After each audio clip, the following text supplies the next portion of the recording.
જય મૂળ નિવાસી સાથીઓ, હું પંકજ દાફડા, BYM અમરેલી. 9 એપ્રિલ 2025 જે આંદોલન ઘોષિત કરવામાં આવ્યું હતું, ભારત મુક્તિ મોરચા, બહુજન ક્રાંતિ મોરચા, રાષ્ટ્ર પીછડા વર્ગ મોરચા અને પરિવર્તન મોરચા, તો 14 એપ્રિલ તો આવી રહી છે, પણ એમની પહેલાં જે આંદોલન ઘોષિત કરવામાં આવ્યું અને દર વર્ષની અંદર 2 વાર જેલ ભરો આંદોલન અને 2 વાર ભારત બંધ કરવામાં આવે છે. અને સમાજની અંદર એક મેસેજ દેવામાં આવે છે કે મહાપુરુષોનું જે અધૂરું કામ છે એ પૂરું કરવા માટેની કોશિશ તો કરી રહ્યા છે, પણ એમાં કેટલાક લોકો સાથ અને સહયોગ આપી રહ્યા છે. કદાચ મારી વાત હું જે રાખું છું અને બોલું છું અને કદાચ કોઈકને દુઃખ પણ લાગશે, કડવી પણ લાગશે, પણ જે સત્ય છે એ કહું છું અને લાગે તો લાગે કડવી. જે લોકો જન્મજયંતિ મનાવે છે, તો શું એને એવું લાગે છે કે અમે બાબા સાહેબનું સપનું પૂરું કરી રહ્યા છીએ? પૂર્ણતિથિ મનાવે છે એને એવું લાગે છે કે અમે બાબા સાહેબનું સપનું પૂરું કરી રહ્યા છીએ, મહાપુરુષનું સપનું શું હતું પૂરું કરી રહ્યા છે. અગર કોઈ કિતાબો કે પુસ્તકો અગર કોઈને આપે છે તો એવું સમજતા છે કે મહાપુરુષોનું અત્યાચાર અને અન્યાયની સામે લડે છે, એવું કહી શકાય કે મહાપુરુષોનું સપનું પૂરું કરી રહ્યા છે, એમનો કારવો આગળ ચલાવી રહ્યા છે. કોઈ કદાચ દેખાવ પણ કરી રહ્યા છે, કોઈ ફેમસ પણ થઈ રહ્યા છે, તો એવું કહી શકાય કે મહાપુરુષોનું સપનું જે અધૂરું છે એ પૂરું કરી દે. એ વસ્તુ કરવી જોઈએ કે ના કરવી જોઈએ એની ઉપર હું નિર્ણય નથી લેતો કે કોઈ ઓપ્શન નથી આપતો, એ તમારા પોતાની ઉપર. પણ દુઃખ એ વાતનું પણ હોય છે, અને દુઃખ એ વાતનું એટલા માટે હોય છે કે જે મહાપુરુષોએ જિંદગી લગાવે, 108 વર્ષનો સંઘર્ષ કર્યા પછી વોટનો અધિકાર મળ્યો, ફક્ત એક વોટનો અધિકાર મળ્યો, અને એ વોટના અધિકારના માધ્યમથી જે થોડી ઘણી આઝાદી મળી અને આપણે સુખ શાંતિ ભોગવી રહ્યા છીએ. આજે ડૉક્ટર, વકીલ, એન્જિનિયરો ભણી ગણીને બન્યા, આજે એમની કોઈ ઓકાત તો છે નહીં, એવું નથી દેખાઈ રહ્યું કે સમાજની અંદર એક નવું પરિવર્તન કરી શકે, લડાઈ લડી શકે. સાથ અને સહયોગ દેવાની તો બહુ આઘી વાત છે, વિચાર પણ નથી કરી શકતા. આજે એવી પરિસ્થિતિ ઊભી થઈ છે. બસ એક જ કામ કરવાનું, જન્મજયંતિ આવે એટલે મનાવી, અને ડિસ્કો દાંડિયા લઈ લેવાના, ને પૂર્ણતિથિ આવે ત્યારે મનાવી લેવાની. સમાજની દિશા અને દિશા કેવી છે? બાબા સાહેબ હતા એ સમયમાં પણ અત્યાચાર ને અન્યાય થતા, પણ ન થાય એના માટે શું કરવું જોઈએ? બાબા સાહેબે તરક વિતર કરી અને એ કામ કર્યું એમણે. જ્યોતિરાવ ફૂલેની સાથે ખાલી એક જ વાર એની આરે જે અનુભવ થયો અને એનું માન સન્માન અને સ્વાભિમાન, એને એવું લાગ્યું કે મારી સાથે આવો વ્યવહાર થતો હોય તો જે માણસો હજારો વર્ષોથી આ રીતે જ થતું આવે છે એ લોકોનું શું થતું હોય છે? જે લોકો ગરીબ છે, જે લોકોની પાસે ખાવા અનાજ પણ નથી, મારી પાસે તો 200 એકર જમીન છે, એણે પણ સંઘર્ષ ચાલુ કર્યો, અને એમાંથી આ વસ્તુ કંઈ ન થાય એના માટે પણ એને સંઘર્ષ કર્યો. કાશીરામે પણ એ પણ જોયું.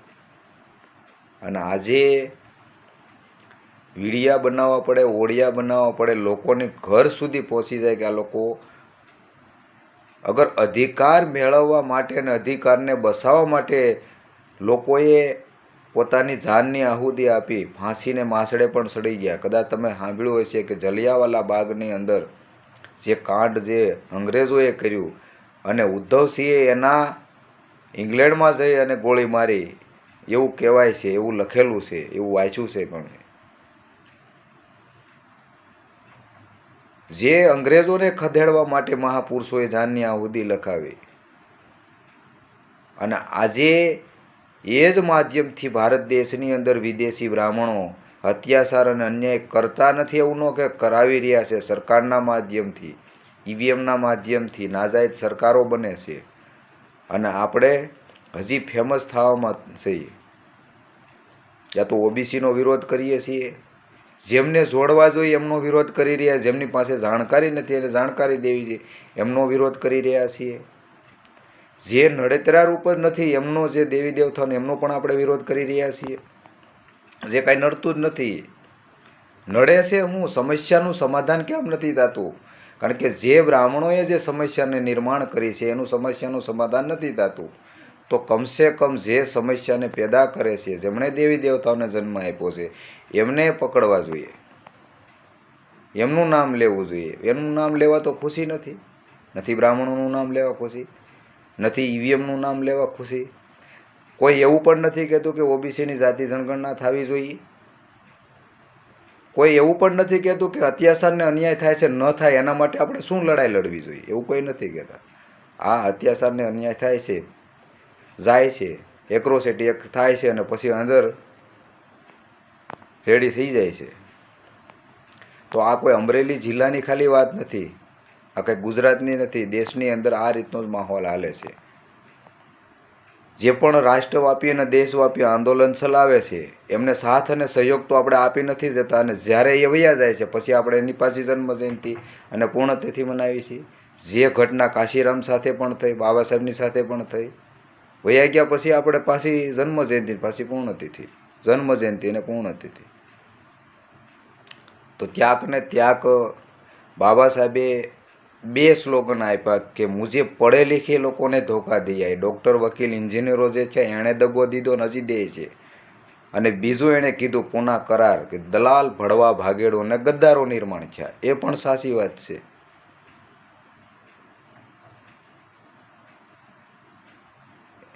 એટલે એ વસ્તુ આપણે જોઈ જાણી કે જે સમાજની અંદર પ્રતિક્રિયા થવી જોઈએ નથી થઈ રહી, અને જે ન થવી જોઈએ થઈ રહી છે. એટલે દેશની અંદર સત્યાનાશ થઈ રહ્યું છે, એ ફાઇનલ છે. એટલે જે પણ કામ કરો છો એ કામ ખોટું કરી રહ્યા છે એવો કહેવાનો મારો કોઈ ઉદ્દેશ નથી, પણ કમસે કમ દેખાવ ના કરો. કારણ કે દેખાવ તમે કરો છો અને જે કોઈ વ્યક્તિ સાચું કામ કરે છે એ પાણીમાં જાય છે. જે કાંતિભાઈ વાળાએ અમરેલી જિલ્લાની અંદર સાથીઓ આંદોલન કર્યું અને ઘણા બધા લોકો જેલમાં ગયા અને છૂટા થયા, અને 8 વર્ષ સુધી કાંતિભાઈ જેલમાં રહ્યા અને પાછા આવ્યા. આજે અમરેલી જિલ્લાની અંદર આંદોલન ઠપ થઈ ગયું. આંદોલન કરવા માટે કોઈ તૈયાર નથી. શું કરવા? કે કાંતિવાળાને થયું એવું આપણું થાય તો આપણે શું કરવાનું કયો? એટલે એ વસ્તુનું પણ ખાસ ધ્યાન રાખવું જોઈએ. ક્રાઉડ અને કેડરમાં બહુ ફરક હોય છે. ક્રાઉડ અને કેડર એમાં પણ બહુ ફરક હોય છે. અને અનુશાસનમાં રહીને કામ કરવું, સંવિધાનના દાયરામાં રહીને કામ કરવું, એમાં બહુ ફરક હોય છે. ક્યાંક ને ક્યાંક ભૂલ થાય છે અને એ ભૂલના શિકાર બનીએ ત્યારે આપણા પરિવાર પણ દુઃખી થઈ જાય છે.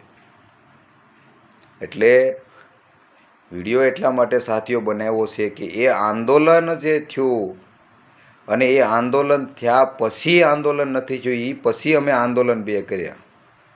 સફળતા જે મળવી જોઈએ નથી મળી, પણ અમે જે સફળતા અમારે જોતી હતી એ અમને થોડી ઘણી મળી. જ્યારે મનીષાબેન વાલ્મીકીનો જ્યારે અત્યાચાર થયો ત્યારે એ સમયમાં પણ અમે આંદોલન કર્યું હતું અને સફળતા અમને મળી હતી. ત્યારે અમે પણ એ મેદાનમાં ઉતર્યા હતા. જ્યારે એ કાંતિભાઈ આંદોલન કર્યું એ પછી આંદોલન અમે કર્યું તો સફળતા મળી હતી. એક પણ વ્યક્તિને લાઠી ચાર્જ કે ગોળી કે મારવામાં નહોતો આવ્યો. અને આ જે 9 તારીખે અમે 15 થી 17 જણાએ કર્યું એમાં પણ અમે અનુશાસનમાં રહીને કામ કર્યું કે જે કોઈને તુકારો હુંકારો પણ નથી કરવામાં, લાઠી ચાર્જ કરવામાં નથી આવતું. એટલે બીજી વખત કહું છું ક્રાઉડ અને કેડરમાં બહુ ફરક હોય છે કે જે આંદોલન કરે છે નેતૃત્વ મજબૂત હોવું જોઈએ અને જે પણ થાય નેતૃત્વને થાય છે. એ વસ્તુ સાથીઓ એટલા માટે કહેવા આવું છું કે કોઈ પણ આંદોલન કરો જેમાં લીડરશિપ અને નેતૃત્વ નથી હોતું, સમાજની અંદર બહુ ખરાબ મેસેજ જાય છે. અને જે આગેવાની કરે છે અને પાછળ એમની પાસે કોઈ સમાજ નથી આવતો, સમાજ માટે કામ કરી છે, સમાજ નથી આવતો. શું કામ? કારણ કે આપણે ગલત દિશા ઉપર સંવિધાનના દાયરામાં રહીને નથી કામ કરી રહ્યા, ગલત દિશા ઉપર જઈ રહ્યા એવું પણ કહી શકાય.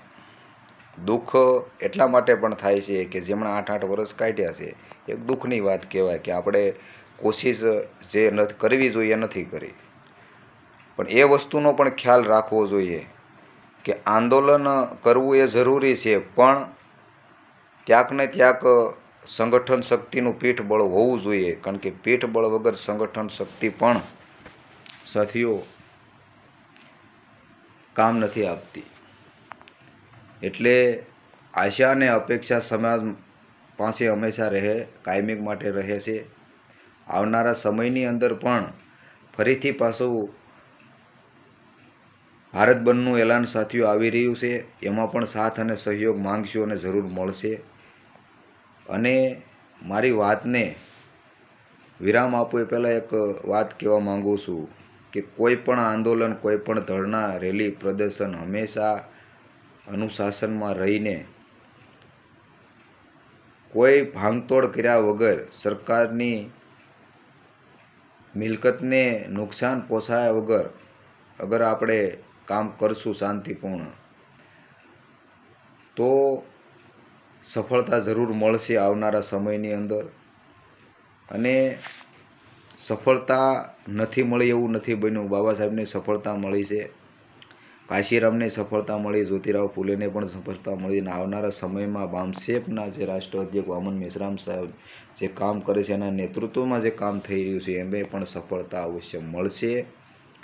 એટલી વાત કરીને સાથીઓ હું મારી વાતને વિરામ આપું છું. અગર કોઈને કાંઈ તકલીફ હોય અને બોલવાથી કે ભાઈ બરોબર નથી બોલ્યા ને આવું તમારે ન બોલવું જોઈએ તો કોલ કરે મને જરૂર, એનો જવાબ હું જરૂર આપીશ. મારો નંબર છે 9624 69 826.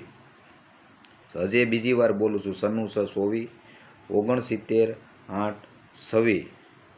જેને જે કોઈ પણ વસ્તુની તકલીફ હોય અને કાંઈ પ્રશ્ન હોય ને પૂછવું હોય, કારણ કે મને ફેમસ થવાનો શોખ હસોડો નથી, મને કામ કરવાનું રુચિ છે. અને જે પણ કામ થાય છે એ કામ લીગલી કરું છું, પ્રોસેસ પણ કરું છું અને સમાજની અંદર મેસેજ પણ આપું છું કે સમાજ માટે હક અને અધિકારો અગર ખતમ થઈ રહ્યા છે એને બચાવવા માટે અગર આપણે જેલમાં જવાનું થાય તો જવું જ જોઈએ. આપણે દારૂ પી અને જેલમાં જઈએ, જુગાર રમીને પકડાઈ જેલમાં જઈએ, કોઈકની છેડતી કરી અને જેલમાં જઈએ. અમે જેલમાં ગયા હતા અને હજી પણ જવું પડે તો જશું, ગોળી ખાવી પડે તો ખાશું, અગર લાઠી મારશે તો પણ ખાશું. પણ સમાજ માટે, સમાજના અધિકારોને બચાવવા માટેનું અગર કોઈ આંદોલન અગર ઘોષિત થશે તો પંકજ દાફડાનો સાથ અને સહયોગ પહેલાં રહે, કોઈનો રહે કે ના રહે મને નથી ખબર. આજે અમે 15 જણા હશું, કદાચ મારી ભેગા કાલે 15 જણા ન પણ હોય તો પણ એ કામ હંમેશા કરતા રહીશું. કારણ કે હું તો બેરોજગાર માણસ છું, મારી પાસે કોઈ રોજગાર તો છે નહીં, મારી પાસે એક જ કામ છે સમાજનું. જે પણ જે વસ્તુ આંદોલન, કારણ કે અમે 5-6 મહિના તૈયારી કરીને 6 મહિને આંદોલન કરી, વળી 6 મહિના તૈયારી કરીને વળી 6 મહિને આંદોલન કરીએ છીએ. આવનારા સમયમાં 100% હું એ કહું છું કે સફળતા મળશે, મળશે, મળશે. એ સફળતાને કોઈ રોકી નહીં શકે, બ્રાહ્મણો રોકી નહીં શકે, બીજેપી રોકી નહીં શકે, કોંગ્રેસ કોઈ નહીં રોકી શકે. 100% એ સફળતા મળવાની છે. હું જીવીશ તો જોવીશ, મરી જાય તો મારા છોકરા, મારા પરિવાર, મારો સમાજ, મારો દેશ પણ જોહે. જરૂર મળશે, મળશે ને મળશે, એનો કોઈ અમને સંશય નથી, અવશ્ય મળશે. વધારે નહીં બોલતા સાથીઓ મારી વાતને વિરામ આપું છું. શાંતિથી સાંભળો અને વિડીયો શેર કરજો. જય મૂળ નિવાસી, જય ભારત, જય વિજ્ઞાન, જય જોહાર, જય ઓબીસી.